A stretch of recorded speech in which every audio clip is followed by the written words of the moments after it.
大家好，我是阿胖，今天分享一个豆角好吃的做法，好吃还不长肉，营养又健康。豆角洗干净后，把它切成长约4厘米的段，然后放到一个大点的容器内，再打入2颗新鲜的鸡蛋，用筷子把鸡蛋和豆角搅拌均匀。接下来加入1大勺玉米面，再次搅拌均匀，然后加入2大勺的普通面粉。搅拌成每根豆角裹上一层薄薄的面粉就行了，然后再加入食用油，再次搅拌均匀。放到不粘的笼垫上，水开上锅，开大火蒸6分钟就可以了。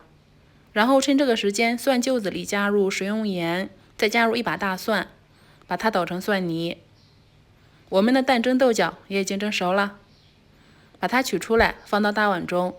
趁热搅散开，然后加入1勺食用盐，1小勺鸡精，再加入小磨香油、红油、辣椒，适量的生抽，少来点米醋，最后把蒜泥加进来，搅拌均匀，就可以装盘啦。香喷喷的蛋蒸豆角就完成了。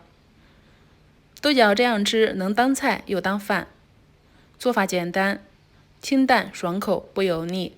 营养也不流失，早上来一盘，吃的时候非常舒服，即使吃多了也不会长肉。我是阿胖，谢谢您的观看，喜欢的话可以试试哦。